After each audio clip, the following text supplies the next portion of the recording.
for 10% off. You get flavors like Parmesan and pepper, jalapeno ranch, lemon pepper, original, dill pickle, smokehouse barbecue, hatch chili, cinnamon toast. I haven't tried cinnamon toast yet. That actually sounds fire. But yeah, they're a proud sponsor, and go get 10% on seeds. Let's jump into it. Hagen, I'm going to start with you today. There's been a shit ton of Juan Soto news this week between the reunion, coming back to Yankee Stadium, between him not hustling out for first base, between his manager also saying the guy's competing after he, critiqued him. What's your mental psyche at right now with Juan Soto? Let's just start there. First off, the drama, it's draining. Like it seems like everything just in Mets news is only this Juan Soto drama, and there's just even like from the Yankee side of things, you're seeing a lot of that, and there's a lot of like bullshit out there too. Like there's just not a lot of real stuff out there's just kind of rumors being spread about it. So it's just exhausting in the first place. But from my stance on Soto right now, I think he does need to hustle a little bit more, but I also think that it's getting a little pushed too hard where like fans are just turning on him. Like it's 49 games into the season, and there's Mets fans that are turning on him, and they're like, he needs to be booed now. He needs to be bench him for a series. Like there's extreme. And I know they're Mets fans, and they're not really the best fan base in terms of treating their players right sometimes, but it's harsh on him. But I think he is showing some hustle. I think not enough. But you also see these guys and you get the big contracts and stuff like this. Like a Manny Machado is a perfect example where when was the last time we saw Manny Machado run out of ground ball or stuff like that? And there was the one against the Yankees that he was the first one that he didn't run out. And that one, I think he thought it was going to be a hit through the infield at first, and that's why he was just kind of jogging through. And then there was the one against the Red Sox, which went off the top of the wall. And I mean, I like to see that he stole second base to make up for it, but still he kind of sat in the box and pimped it a little bit.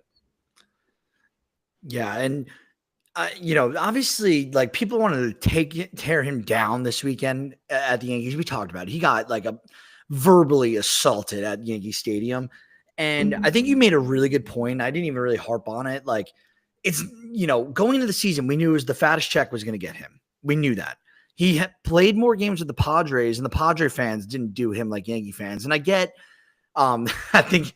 The words he used were he fell in love with a stripper. And I think I get like, Yankee fans did. They got hyped on because it felt so natural. It was like almost like, you've been dating a girl for a while and you're ready to make her your girlfriend. And right when you go to, it's like, wait, she doesn't want to be, your significant other. And all Yankee fans were taken for, a shock or however you want to say it on that. Like it was everyone was shook and people are still shook and upset. I don't have much more to comment on. I think he was a little frazzled. He's 26 years old, and maybe that threw him off his game a little bit. And, he wasn't doing the Soto shuffle. He didn't look as confident as, one would. But, like, he's a human. He is a human. He reacted to, 30, 40,000 fans, what they used to do, cheer him on when he entered right field over there. To now they booed him. They booed the crap out of him. So, Sam, do you have any big thoughts on Juan Soto and what's going on with him? Are you, I'm sure none of us are concerned. We all know what Juan Soto is as a player, but this was just all news reactionary this week with Soto. Yeah. I mean, just to chime in on it, I completely agree. I think, you look at the calendar today, it's May 22nd in his first year of this deal that's going to go into the next decade. Right. So he has so much time and I get it. First impressions, really matter in sports. You sort of do judge the book by the cover. And, I mean, it hasn't been the greatest, basically 2 months of baseball for Juan Soto. But, you look at the stats. He has a 131 OPS plus. He's stolen 6 bases, which is something that, he's not really been accustomed to doing so. He has 8 home runs. The WAR isn't crazy. Listen, Mets fans are harsh. It's New York. It's big media. This past weekend, it was a huge target on his back. Like you said, I love this analogy of, falling in love with a stripper. Juan Soto did not sign with the Yankees. He did not request this trade to be in the Bronx specifically. Like there are lots of Yankees fans out there, and I know you're not one of them, Brett, that that seems like they have this, you know, need to hold on to Juan Soto where it's like, he betrayed us, he did this, he did that. He did not really pledge any sort of allegiance to the Bronx. He was just dealt there by San Diego in a package because he was going to be a free agent next year, and they didn't want to, pay all this money to re-sign him with, especially with the death of their owner. So, a lot of Yankees fans, think that there's this big betrayal here, but there never really was, because he never really chose to go to the Bronx in the first place. And like you said perfectly, Brad, he was just going to take the biggest check no matter what. And we knew Uncle Stevie was going to bring out that checkbook, and, that's just kind of how it is now. But like, dude, he's 26. Look at this baseball reference page right now. Look at all he's accomplished right now, and this dude is 26 years old. A lot of people say Major League Baseball players do not hit their peak, their prime, until years 26 to 31. Sort of in that range. Juan Soto is just getting there, and yes, he's worth a lot of money, so he's always going to sort of have that target on his back now. But he's fine, man. It's May 22nd. He's got a 131 not WRC plus, OPS plus. It's his first year with a new team in a big city. He's still, getting to know his locker mates and everyone, in that clubhouse and the ins and outs and all that stuff. Juan Soto is going. I've never been so not worried about a player, to be honest with you, than this whole Juan Soto talk. I think it's a lot of smoke. A lot of is sort of, propped up right now just because of this Subway Series, and in reality, it's good for baseball too. It's really good for baseball because you have this Subway Series now where both teams, it really feels it's no longer really a David versus Goliath. It is two Goliaths, and I think it's just awesome for baseball. This has probably been the most hyped up Subway Series since 2000 in the World Series, and me and Hagen weren't even alive then. And Brett was probably crawling around. So this is great for baseball, and point in case, I'm not even the slightest bit worried about Juan Soto. Yeah. Oh, sorry. You go, Hagen. And so just real quick, just to add on to what Sam was saying about not being worried about Soto, like he's the one guy where it's like, yeah, you're not going to be worried about him because he's just barely entering his prime years. I mean, there's a reason why he got $765 million is because the age was a huge part of that, because you don't see a free agent at this age. And I mean, obviously, I'm more of a numbers nerd type guy, but if you just look at like his expected quality of contact, like it's some of the best in all of baseball. I mean, his xWOB was top 1% in all of baseball this year. And there's a lot of fans that are Mets fans that are saying, "Oh, he's taking too much." I'm like, this is Juan Soto. Like, if you look at just his swings per, like even per zone, like he's not really swinging. He's swinging decently around the same. Like, it's not like he's being more passive than was last year. Like, this is just Juan Soto. Like, they're just kind of like, okay, yeah, he's being too passive. Where it's, how else do you think the dude gets on base at a 400 clip every single year? I mean, you're gonna have to walk a lot. He's not a 400 hitter. Yeah, and it doesn't get brought up enough. The New York Mets play in a much harder stadium at home than what the Yankees offered Juan Soto. That short right field porch in Yankee Stadium as a lefty for Juan Soto. That's why it was the dream match. But guess what? Juan Soto is supposedly, and this is new this week, and my last thing about Juan Soto, supposedly, according to Jeff Passan, he's not even getting the private jet for road games, despite the contract or what was supposedly in there about a private jet for him. He's taking the team, playing with everyone. So it's like, if he's not fighting this, and if it was a part of his contract, it doesn't seem like he's fighting it. It seems like he wants to be with the Mets, right? Like that's how I take it. Like if you were guaranteed something, most of these guys, they'll argue it tooth and nail to get whatever was guaranteed in their contract. But this doesn't seem to be an issue. And this is Jeff Passan reporting this. It's the most, qualified guy in the game. And even if he doesn't want to be a Met, like let's say there was the narrative that he didn't want to be a Met. He's a Met for 15 years now. He physically cannot opt out of this contract because if he tries to opt out, he just raises his salary by, I think, $5 million a year. He literally cannot opt out. And so even if he doesn't want to be here, you're here for 15 years, man. You made the decision. Yeah. This was a really classic case of New York media sort of trying to pick out these smallest bits. Oh, he didn't hustle out of the box on this play, which I agree, Hagen. I think he clearly thought it was going to be a single. He smoked that ball. That was a really nice play. Who was playing? I don't even know who was playing second base on that play. LeMahieu. LeMahieu. Yes, it was great play by LeMahieu right there. But like New York media is going to stretch and pull that just to get clicks. The private jet thing. I saw stuff with like Soto's mom has this like fashion deal where like they're choosing to look at the smallest little idiosyncrasies, and then you have like Frank the Tank, who's like one of the most well-known Mets fans, and I think half of it's an act, half of it's him being serious, and he's taking it and running with it, and everybody's talking about it. Everyone likes talking about it, and again, it's good for baseball in reality. But it was people were trying to hype up the Subway Series as much as they could, and just nitpicking everything that they could find with this dude. If he breathed on someone the wrong way this past weekend, people probably would have been talking about it in some sort of like negative connotation. So idiosyncrasies, nice word, Sam. I love that, throwing that in there. That was a good one. Just graduated college. I gotta sound smart on here somehow. Love it. This was, I didn't get to see this on Twitter. I saw our group text and then Dean obviously put together a thread with Paul Skeens and bad trade offers. So this week, I guess it was put out there that there was talk about Paul Skeens potentially getting moved.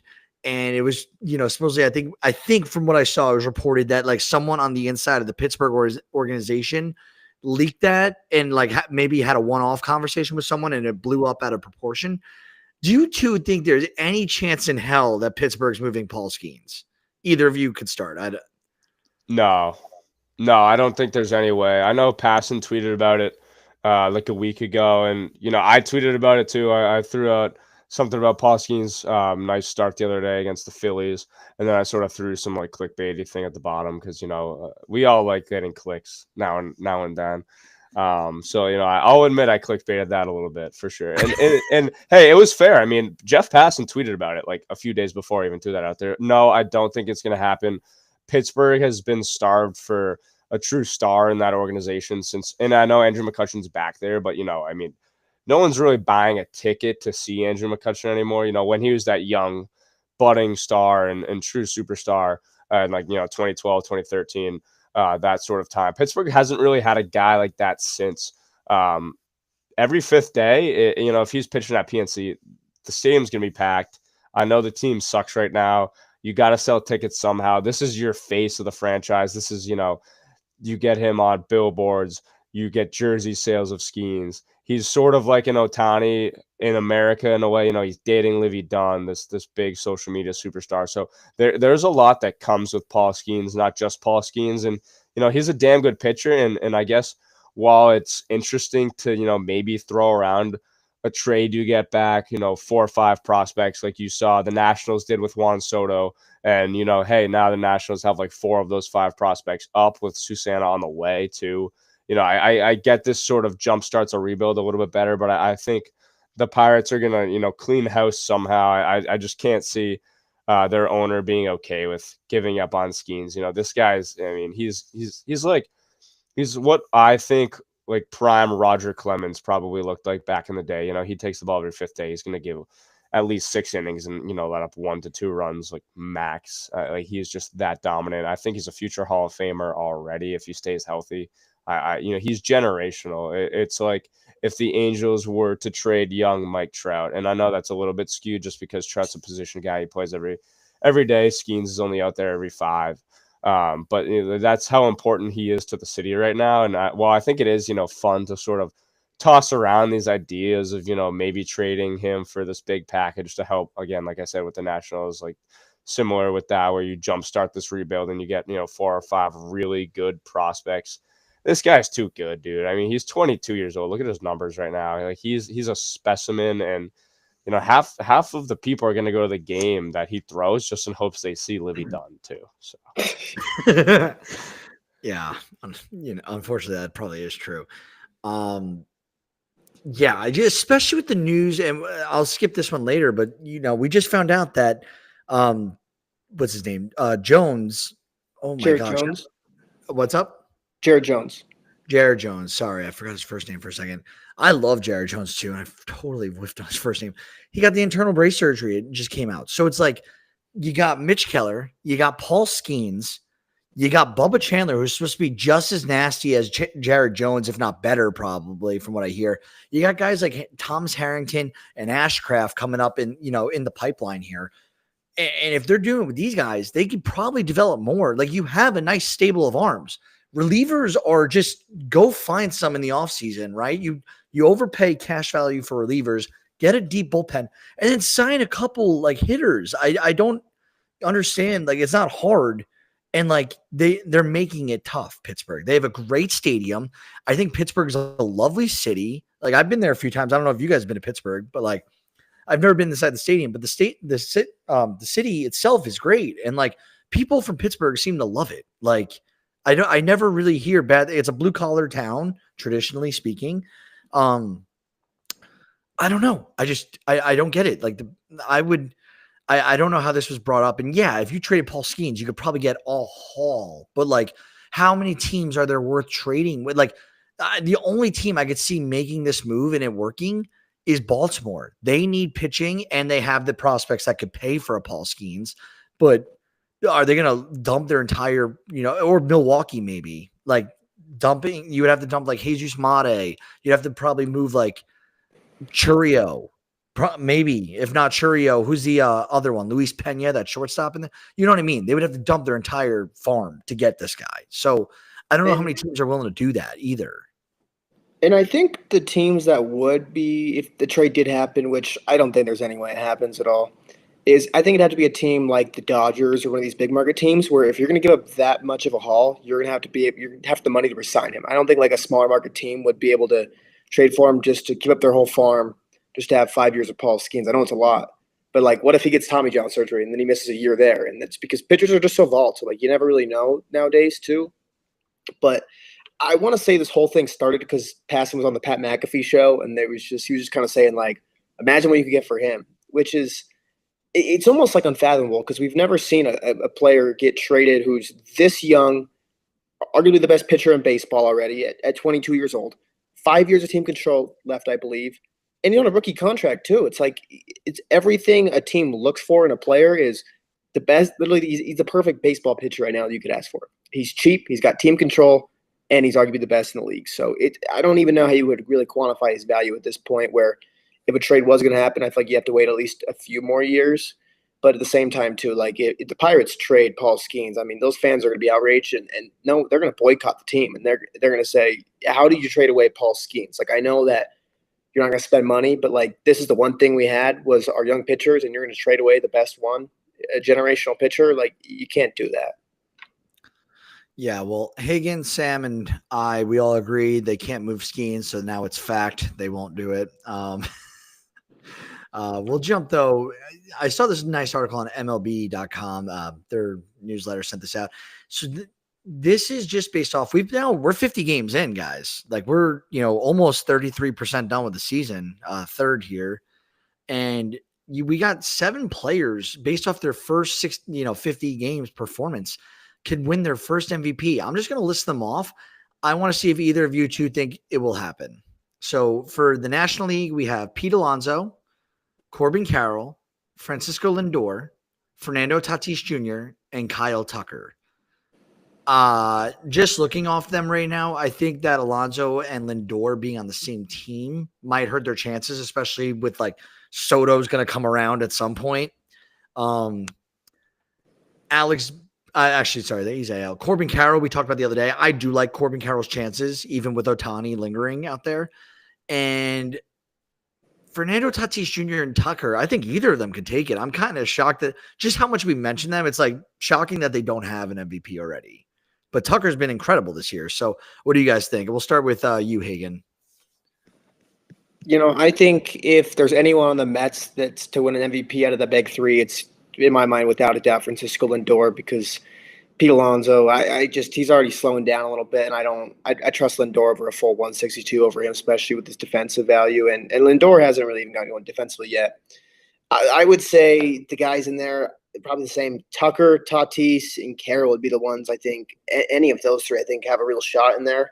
Obviously, it depends on the pitching though. With Shohei, is because it's almost just like a cheat code. Like if Shohei pitches, then it's how do you not really give the guy that award when he's still one of the best hitters in Major League Baseball? I think he's second in WRC plus right now in all of Major League Baseball, pretty quietly. So I would say it's one of those guys, and I think they could easily get it done. Sam, any thoughts on the NL front runners? Yeah, no, I agree. I don't think Alonso has a shot, unfortunately. I just think, with that body and the age, he's on a contract here, and I'm sure Hagen, as a Mets fan, it's super fun to see him doing this. And I'm really happy for him because I felt that he's a little bit disrespected this winter. So, I love Pete, and I think he's super overhated and underrated. So it's, he's always going to be a guy that I personally root for. I just don't think he'll have the longevity, like you said. If anyone's going to get it on that team, it's probably going to be Lindor, especially, he plays that premium position at shortstop. He's going to collect all that defensive WAR. So that's sort of the path that you can see for Lindor. And again, Lindor was disrespected last year too. Wasn't an all-star. Obviously, Ohtani had a historically good season, so he couldn't take home MVP either. Tremendous player in Lindor though, and I'm going to keep sort of pumping my preseason pick of Corbin Carroll. I was super high on Corbin Carroll. I thought he turned it up last second half, really towards the back half, kind of came out of nowhere and salvaged a really good sophomore season out of it. Saw a lot of maturity in him throughout the year last year. I think he battled some injuries at the start that were sort of underlying and lingering, and not too many people really knew about it. Just wasn't really public, so a lot of people are trying to beat up on him. But this dude's dynamic. He's going to steal base. He's going to hit home runs. He's going to drive in runs. 15 home runs right now, 9 stolen bases, 158 OPS plus, 2.2 WAR. Plays great defense out there. Corbin Carroll's my guy. I've loved Corbin Carroll. I've loved the speed threat and just his type of ball player for a while now. And obviously I picked Tatis to win MVP last year. Didn't really work out. I think Tatis has a great shot too, and not too many people are talking about Tatis. It feels like for some weird reason. I know the Padres are kind of on a skid right now. I want to say they've lost 6 in a row now. Yeah, I think that's right, counting today. But I really like Tatis, and I really like Corbin Carroll. But again, it's really neat seeing what Kyle Tucker's doing right now. And again, I think, speaking of contracts, Kyle Tucker is going to get a lot. I don't know if he's going to get Juan Soto type money, but like this dude could be inking himself for $400+ million next year. That's how good Kyle Tucker is right now. I think there's no question he's getting north of 500 million. Yeah, he's not getting 700 and whatever 65 million, but he's getting over 500 million. He's older than Soto, and that's really the big difference. And Tucker, what's he? 28 years old. He's still got 29 next year. Yeah, he's still got a couple of years in his 20s, but he's definitely older, and that's what's going to stop him. Plus, like Soto just has been doing it. Like we looked at his stats earlier, since 19 years old. Like what? Insane. But hey, just the way I see it with those 3 guys, Tucker, Major League Baseball could try to, it would be very unfrowned upon if he got MVP, just because he's going to be a free agent. He's going to have a lot of headlines over the offseason if a reigning MVP is, where's this guy going to sign? I could see Corbin Carroll also being the sort of MVP darling this year. Just a really fun player to watch. Diamondbacks are kind of this sneaky team. Very young, so super marketable to the kids. And then Tatis has been one of the most marketable guys, one of the most fun guys to watch, and sort of had that bad rep with the steroid or PEDs, whatever, the ringworm, whatever it was, around him. And again, it's hard to believe that Tatis doesn't have an MVP, because it kind of feels like he does, right?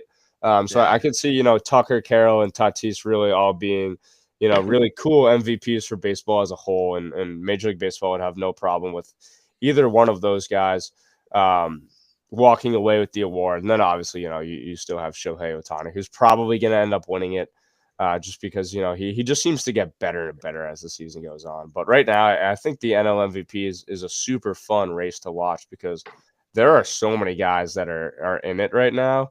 Whereas, Judge is sort of walking away with it, running away with it, whatever you want to say in the AL, just because he's been the best player in baseball by far.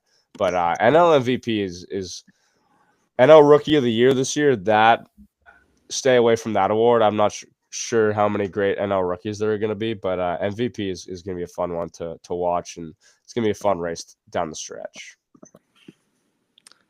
Yeah, for sure. And the AL, obviously, you said it. There's obviously Bobby Witt Jr. and Alex Bregman, two guys who've never won it, who are in that article about being the top 7 guys who could do it.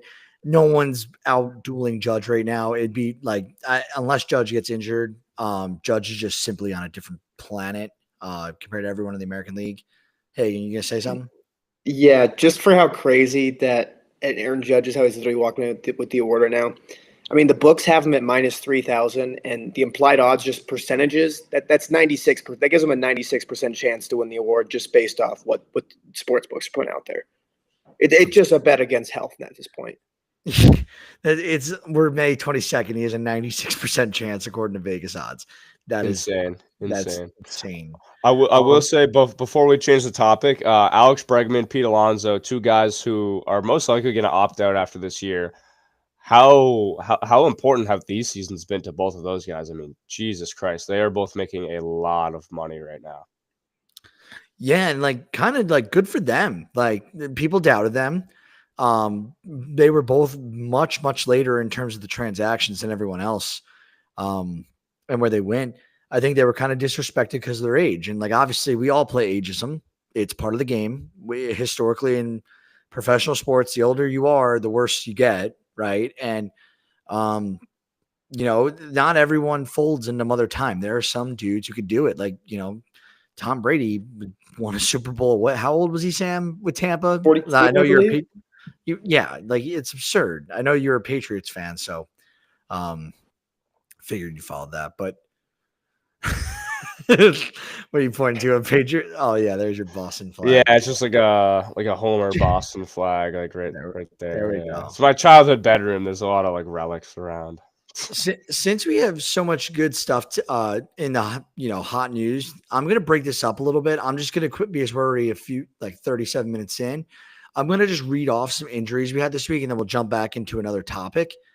So Ronald Acuna gonna be activated tomorrow. Great news.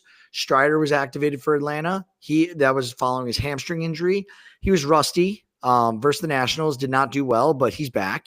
The Giants, they're going to be without Verlander for 15 days as he heads the IL with pectoral injury. The Dodgers, they activated Teoscar Hernandez from the 10-day IL from his strained left groin. So James Outman is the odd man out, and he was optioned to AAA. Dodgers also put Kirby Yates on the 15-day IL with a strained right hamstring. Porter Hodge, who was seen to be the in line for the closer role, considering Presley's performance this year, he's now hitting the IL with a 15-day IL with a left oblique injury. We mentioned Jared Jones earlier, again, that internal brace surgery. He's out for the remainder of 2025. Dylan Cruz, Paul Skeens' old teammate at LSU, he's heading to the 10-day IL due to an oblique strain. They're also calling up Robert Hassel III to fill his spot. The Astros sent Ronel Blanco back to Houston for evaluation due to elbow soreness. It seems like he does have an injury there and he'll hit the IL. I don't know if that was confirmed yet. Not good news because also Hayden Wesneski, he's another guy in the rotation. He's going to set to have Tommy John surgery. He's not expected back until the trade deadline in 2026. So he was part of the trade that was dealt to when they moved Kyle Tucker. This is a big blow to Houston. I think Wesneski was pitching pretty solid, so hate to see that. Seattle, some lighter news and good news. Kirby is going to be back on the mound today. He versus Houston. We'll see how his start goes later on. Mike Trout, no pain, no issues right now. He's running at 80%. Love to see that. We need Mike Trout back because baseball is better when Mike Trout's playing. Simple as that.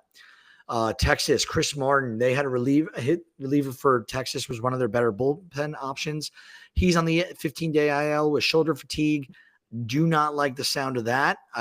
It's not expected to be a major issue, but shoulder fatigue just never sounds great. It means that you're, it's what connects your arm to your body. And if you're having fatigue in it, something's going on with your mechanics or strained, and I think it's going to be a little bit longer than expected, even though they're not saying it's going to be a major issue.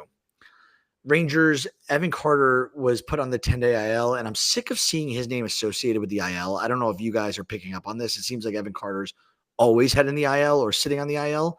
This is due to a strained right quad. You figure that's a stretch? I don't know. Kevin Pillar was activated from the IL from his inflamed lower back for Texas.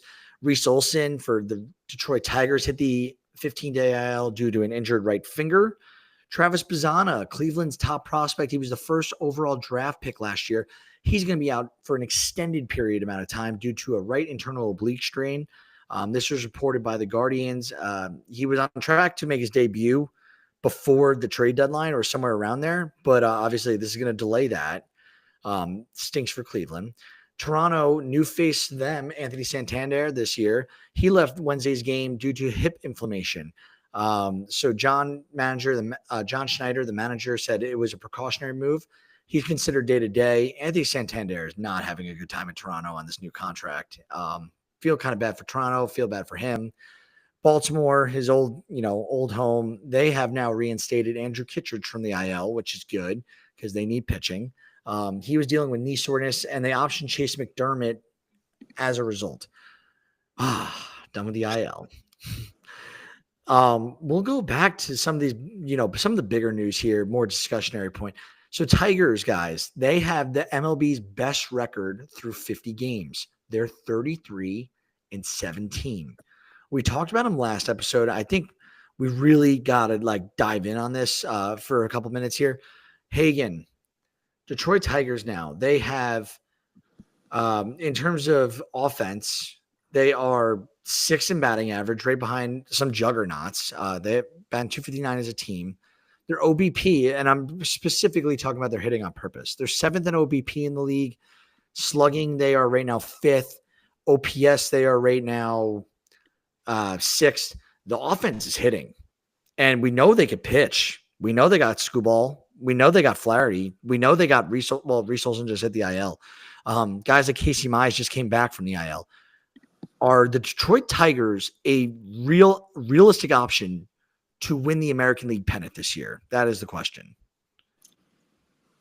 I'm normally a kind of a central hater. I don't really – that's definitely the division I don't like the most.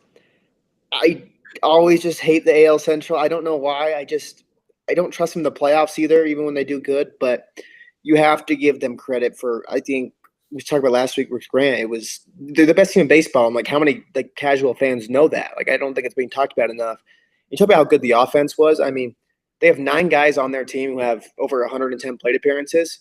Only one is below a league average hitter at this moment in time. I mean, if you take 7 of the 9 or 23% or better in WRC plus, which is just overall offensive value, pretty much just taking your all offensive game together. I mean, for hell's sake, Javier Baez is a 125 WRC plus, and he's playing phenomenal defense in center field, and he looks like he's just having fun again out there too. So that's not even to mention the pitching. I know last year was kind of the chaos was their thing they liked out there, but this year they have a very good rotation this year, and a good bullpen following them too. So I think you have to take them serious, but I don't know if I'm taking them, and I think I might take 2 or 3 teams before them to win a pennant. I'd still take Boston over them right now to win the pennant. Sam, any thoughts on Detroit? I mean, I love the Boston pick to win the pennant over them right now. No, I mean, I've been on the Tigers for some time now. I picked them to win the Central in my predictions, and I'm feeling really good about that.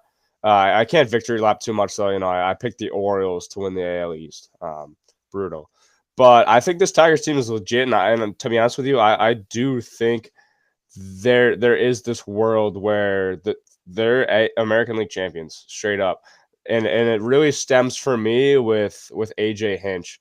This is a guy who's done it a lot with the Astros. He's been there before. No one thought that they were going to make noise in the playoffs last year, and they damn made some noise by eliminating the Astros. Just really, really competitive at bats from this team, top to bottom. Riley Green is a budding star. 12 home runs, 34 RBIs, 8.62 OPS. Kerry Carpenter, 10 home runs, 809 OPS. I know he's like sort of this glorified platoon bat. No, play him every day. This dude rakes. And, I didn't like the Gleyber Torres deal this winter. I really didn't. I really bashed that deal. I didn't, this dude who didn't hit that well in Yankee Stadium is going to go over to Comerica, a notorious pitcher's park, and hit better. And, somehow in 38 games, this dude has a 7.84 OPS with 5 home runs. He's not striking out. He's walked more than he struck out. He has 16 walks to 15 strikeouts. Gleyber Torres has been awesome. Spencer Torkelson and Javier Baez, those two guys were sort of afterthoughts that you were thinking about this year. You were sort of thinking more of, Colt Keith's going to step up.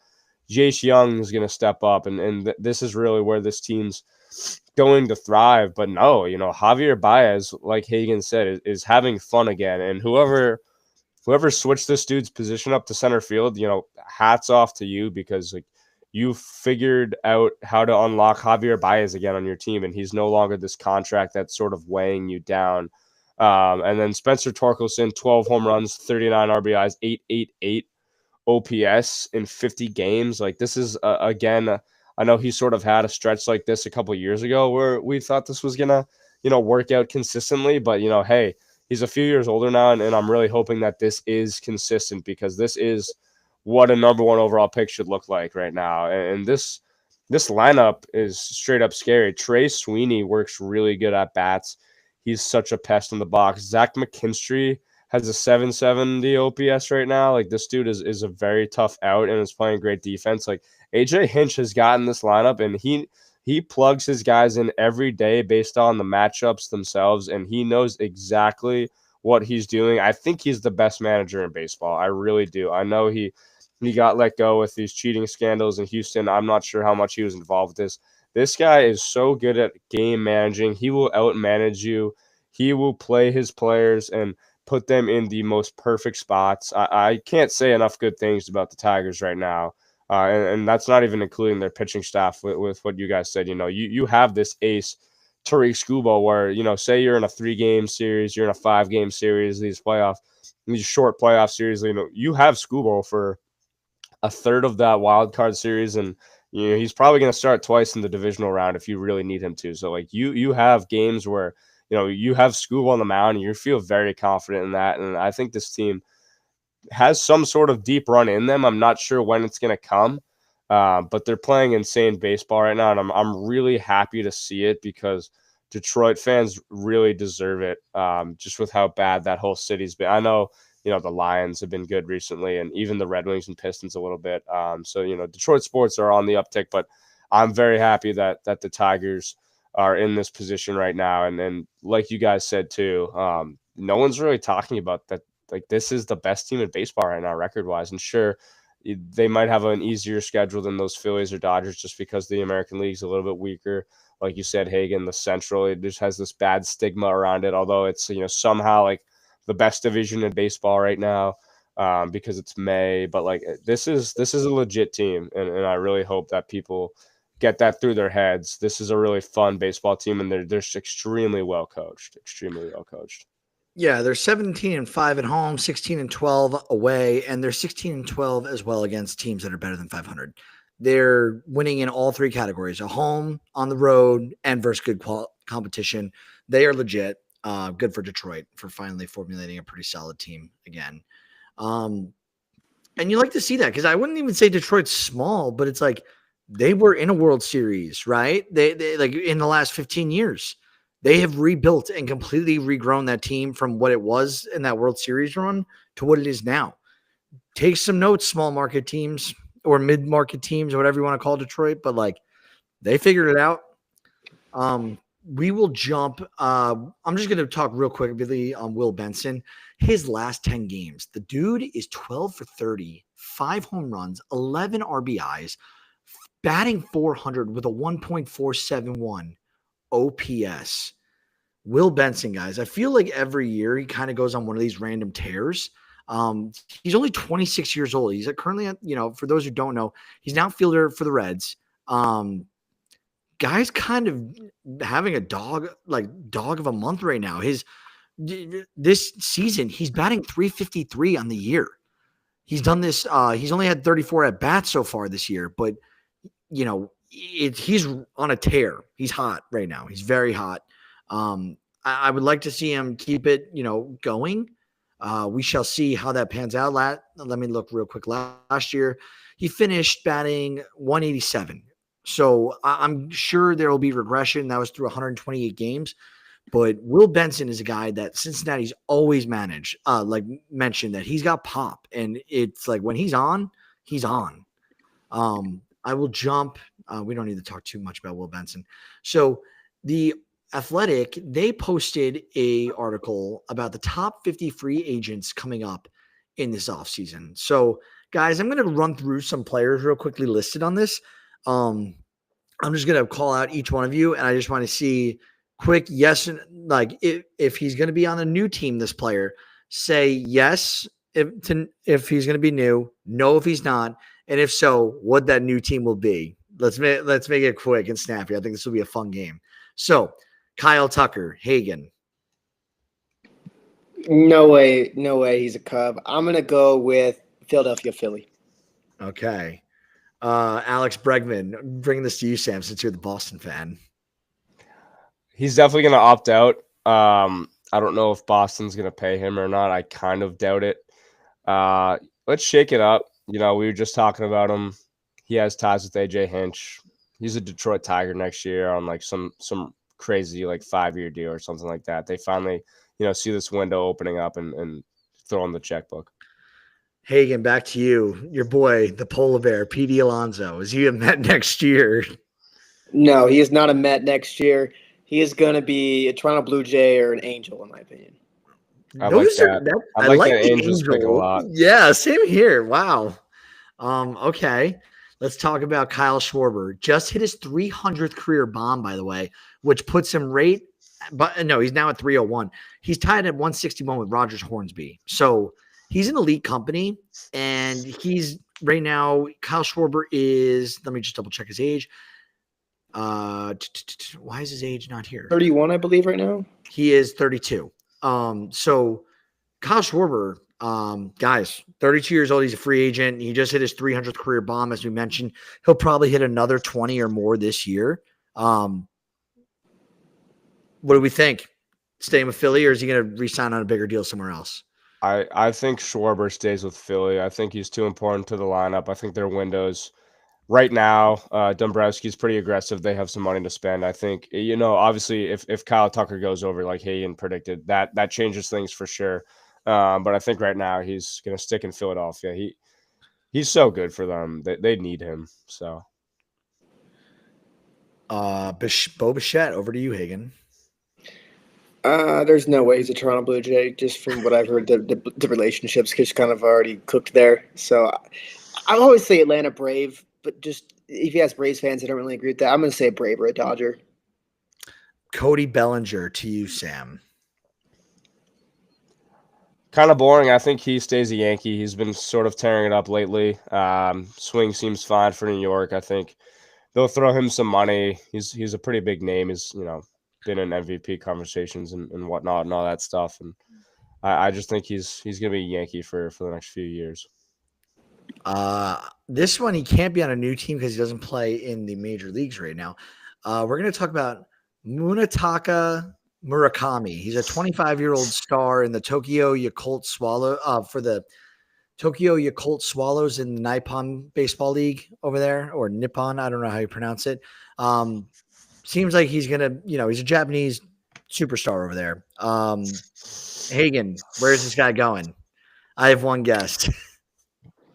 Mariners or Yankees? I wasn't gonna say either of them. I was gonna say the San Francisco Giants. Oof, but that's a good one too. Yeah, we'll see. I don't know. Could get fun though, and you could say the Dodgers trade. Dodgers is too easy to say for a Japanese player to go. Trent Grisham. So he's clearly outplaying his contract. He's not going to be a Yankee next year. I'll take that one off you guys. Marcell Ozuna, over to you, Sam. Man, I had a good Trent Grisham spot. All right, fine. Say your Trent Grisham spot. I think Cedric Mullins is gone in Baltimore, and I think the Orioles are going to try to go snag Grish. Marcelo Zuna. I was just playing. I mean, this is May 22nd, so I think this is kind of valid. But I was just playing the show and a franchise, and I'm already in like the next year over, and both Josh Naylor and Marcelo Zuna signed with the Royals. So I love that's how you're basing your. I'm playing this video. I don't know. I kind of messed with it. I mean, Marcelo Zuna is like he's so underrated. Nobody likes the guy because he's had some past. But Marcelo Zuna is a damn good player, and hey, maybe the Angels throw money at him or something like that. But yeah, Josh Naylor. Over to you, Hagen. I'm going to say National. I think the Nationals ran Nate Lowe. Jorge Polanco. Over to you, Sam. Stays a Mariner. He's playing too well up in Seattle right now. They're going to keep him. Gleyber Torres, who exited today's game. Where Hagen is he going to be on a new team than Detroit? I think he's going to go to Toronto. I think if they go after Bregman, they're definitely letting go of Gleyber Torres for the money. Eugenio Suarez, back to you, Sam. He's a Met. He's JT, a Met. Somehow a Met. JT Realmuto, over to you, Hagen. I think he's got to stay with Philly. Sam, you already commented. You think Cedric Mullins is out. He's a free agent. Where's he going? I think Cleveland's going to try to snag Cedric Mullins. They need some outfield help out there. And they have a good ball club, and every now and then they'll spend some money to help out. So I think Cedric Mullins goes to Cleveland. Hagen, I'll let you take the next two, not only because they're the same team, but you got Dylan Cease, your doppelganger. So Dylan Cease and Michael King. Padres got an issue. Two of their star pitchers, both free agents. This is tough. Put me on the spot here. I really want Michael King on the Mets, but I feel like he's good as the game. And for Cease, I feel like Cease is just going to be one of those smaller market teams that needs a pitcher. Like, I don't know, like if the Angels threw him money. A team like that, I'm not saying the Angels, but I don't know. You think Michael King's going to go back to the Yankees? I can just see it happening. I don't know. They traded him, though. You don't think actually? But they got Juan Soto for him, though. Yeah, but still, I don't know. He's going to be a fortune. I think if he went to the Yankees, he would need a 10% tax from them for shipping him out in the first place. And I forget they already have $250 million plus pitching contracts. They have Rodon. They'll have Garrett Cole back, and they have Max Fried. That's a bad mock. Rodon was $180 million. Fried was whatever, the 260 or whatever. He was the most expensive left-hander ever. And then Garrett Cole, who's the most expensive injured arm. $40 million a year for what it was. Yeah, 40 for 8. Yeah. Zach Gallen, over to you, Sam. He's from New Jersey. I'm not sure if he grew up a Met or Yankee fan or whatever. I think this is another guy that the Mets try to throw money at. They haven't really shied away from giving money to pitchers who are getting there on the older side. So I think Zach Gallen can make a lot of sense for the Mets. The Corbin Burns Uno reverse card, instead of going to Arizona for family reasons, shipping out of Arizona. I like it. Framber Valdez, over to you, Hagen. This is a good one. I like Baltimore for some reason. I feel like they got to pay somebody. They're going to pay one of these big arms. They're more likely to pay the next guy on this list. Seth Lugo. Seth Lugo? Yeah.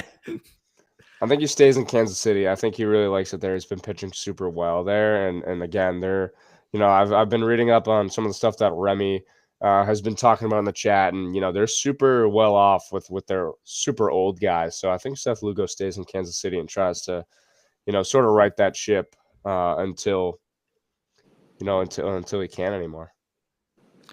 Okay. Hagen, back to you with Ranger Suarez. Ranger Suarez is going to be Chicago Cub. They love the guys to throw sinkers for the Cubs. I love that. Okay. I do like that. Jack Flaherty, to you, Sam. I'm going to let you take the next two just because. Yeah. No, it's fine. Flaherty's so tough, man, because he just seems to always bounce around. You know what? I say the Red Sox throw some money at it. Maybe they lose Buehler and Flaherty comes over to Boston. And as for Walker, it seems like he likes it in Boston. I say he leaves, throw a spot at him. Maybe he goes to San Diego. Maybe the Padres need some pitching help. I like that. Zach Eflin, over to you, Hagen. I'm going to go San Diego here, I think, because he's one of those guys where you can get a lot out of him and he won't be too expensive. So I think that's what San Diego's kind of looking for. I've seen him with the deals they've done with their pitchers recently. Merrill Kelly, Sam. Stays in Arizona. I can't picture Merrill Kelly really being anywhere other than the D-backs. I guess I actually don't hate Kansas City, the Royals, as a mock-up, or maybe St. Louis. Maybe he goes out one of those Midwest teams again. Clubs that tend to sort of sign older pitchers. I could see Merrill Kelly pitching for, maybe Royals, maybe Cardinals, maybe even Orioles too. Hagen, your boy, Griffin Canning. As much as I'd love to have him back as a Met, I think he's a Minnesota Twin. I think he priced himself out of being a Met, honestly. Justin Verlander, that one's up for that. He could retire, honestly. He just hit the IL. He's 42 years old. Verlander, I think, goes after this year, retires off in the sunset. Kershaw, who's next on this list, I see maybe goes one more with the Dodgers. He'll never go anywhere else. It's either Dodgers or retire, I think. Hagen, I'll let you take the last two. Jose Quintana and Nick Martinez. I think Quintana's close to that retirement stage too. I would say maybe he's got one more year left in him. I'll go Cardinals for him just because they're going to be a rebuilding team and they're going to need someone to fill some innings for him. And with Nick Martinez, I'm going to go Royals. Okay. I don't hate it. I'm going to quickly list off some things that happened this week in both leagues, and then we'll talk about our last big topic. So in the American League, in the Central, Salvador Perez for the Royals, he's now the 5th place all-time in homers, 276 among catchers. This is 5th all-time in the American League. The guys ahead of him, Carlton Fisk, Yogi Berra, Ivan Rodriguez, and 8-time All-Star Lance Parrish. Salvador Perez is going to he's Hall of Very Good right now. He's going to have a fighting claim at the end of his career, like depending how it goes, to make the Hall of Fame. If he maintains his pace, he's 35 years old. He could top Rodriguez and what's his name, Lance Parrish here in the next few seasons, and he could also top George Brett's all-time Royals franchise record of 317 bombs. Speaking of the Royals, though, Jack Caglione, one of their top prospects, he got promoted to AAA. He actually might be their top prospect. 38 games this year in AA. He's slashing 322, 394, 553. 8 doubles, 9 bombs, 43 RBIs. He's struck out only 37 times to 19 walks. So obviously room for improvement there, but he's still 2-1 strikeout to walk. It's not that horrible. And he's done this through almost 200 plate appearances.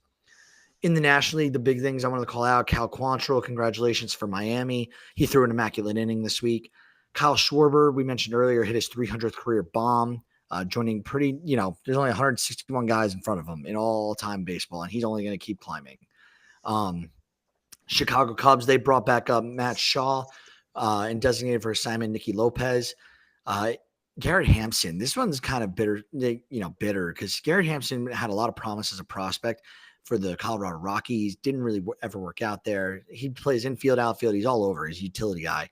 And he was released by the Diamondbacks. They DFA'd him this week. So I think he will get another shot with someone who has the room to take in Garrett Hampson. I don't think it's the end for him, but it's just, a bummer to see.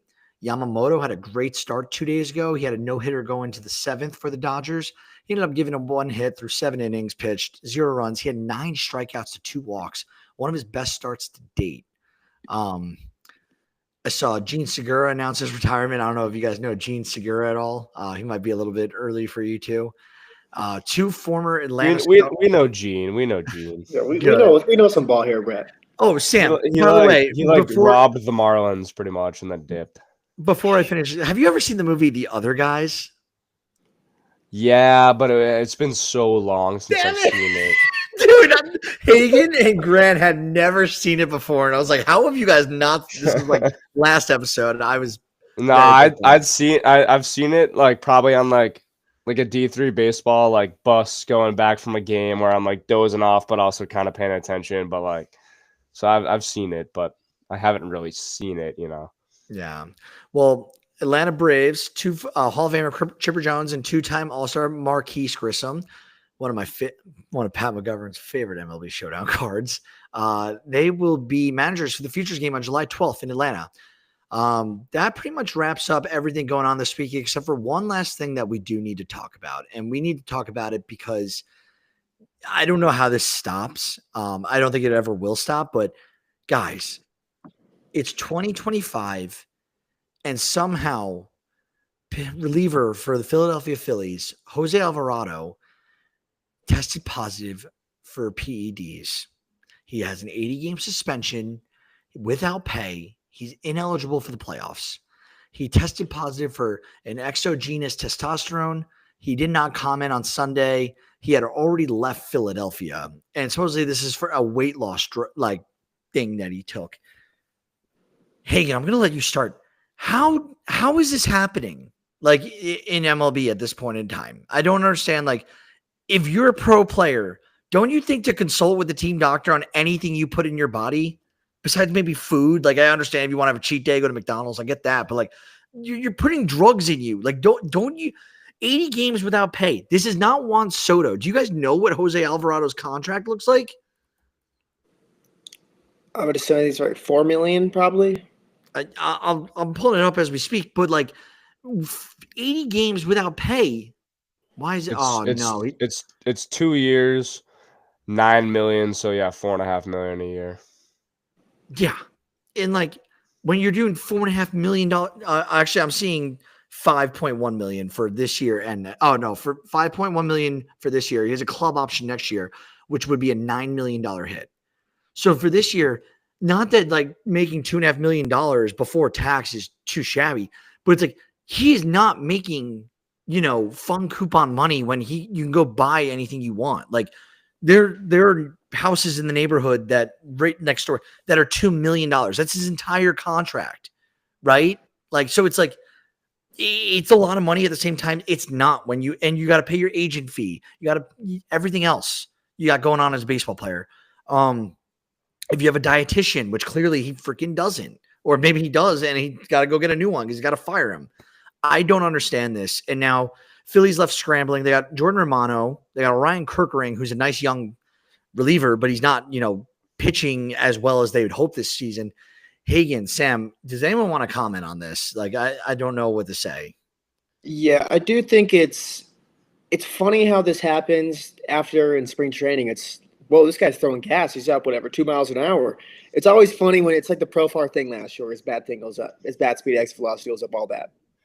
But the weird thing to me is, like, from my understanding is there's 10 people probably in the clubhouse where even if there was someone, he can say, hey, am I good to take this? That they'll know what the rules are, what you can and cannot take. It's not like you have to have it memorized what I can take. Just ask somebody real quick and they can ask you.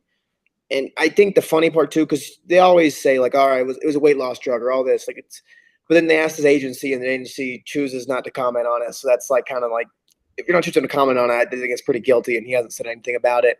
But it just sucks for Philly because obviously, yeah, you'll get him for kind of that last month and a half, 2 months, but you won't have him in the postseason. And then, I mean, now you have 2 high leverage lefties in that bullpen.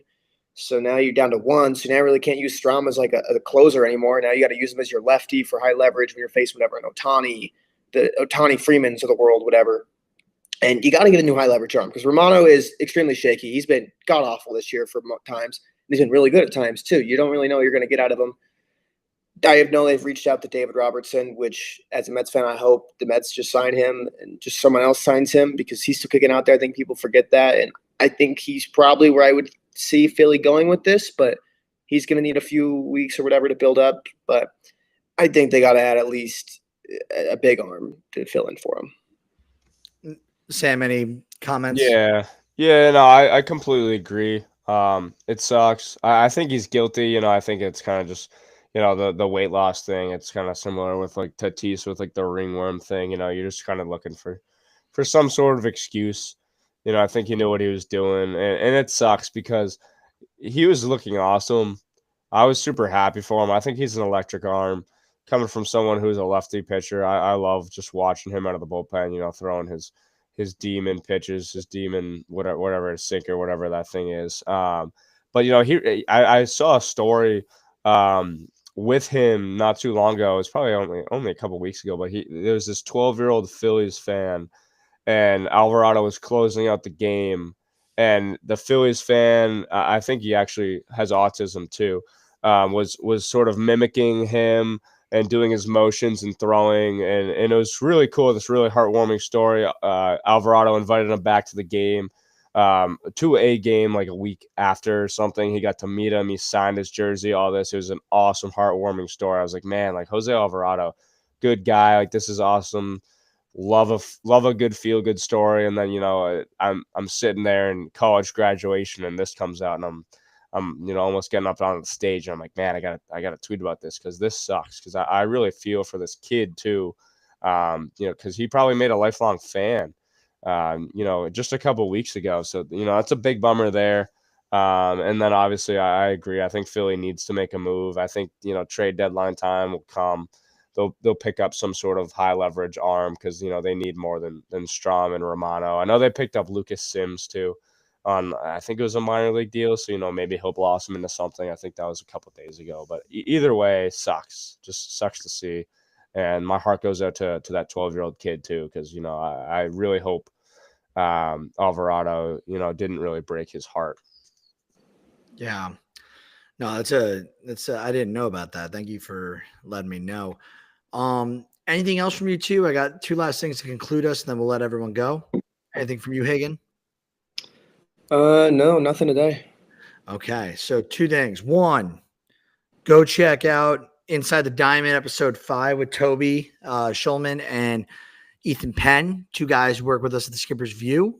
They're live right now, so we're going to let them take over on the live viewership. And then also, I didn't do this hot take last week because I had my other first one. Sam, by the way, we haven't been doing hot takes, bold predictions. I want to have you and Dean on an episode that we record and just like go through last year's and like laugh about how wrong we were on so much shit. Would love it. Love it. My second prediction of the year, the Brewers right now, they are 4th in the National League Central. They are 6 games back. They're 2 games under 500. My hot take is they are going to win the division. This is May 22nd. They have Churio. Sorry, I don't know why I listed Churio here. Woodruff is coming back. Logan Henderson, they just activated. Mizorowski is going to get called up as well with Henderson. Savali is going to get activated. Cal Mitchell is going to be activated. Jose Quintana, Ashby, DL Hall, Nestor Cortez. They have a fleet of arms coming back. And I think they are with Churio, who hasn't even – that's why I brought up Churio. Churio hasn't even been hitting that well. He's going to go off at some point. I just think this team is way too good. And I think that, the Cubs, they're overperforming right now. Plus, they're, the relief pitching isn't getting any better. Maybe they make a move at the deadline. But I don't see the Cubs staying this hot all season long. So St. Louis as well. We don't think that they didn't make that many moves. And obviously, they might be relying on it. But I am confident. I think the Brewers are going to take the division. And that's my final thought as we close out episode 186 of the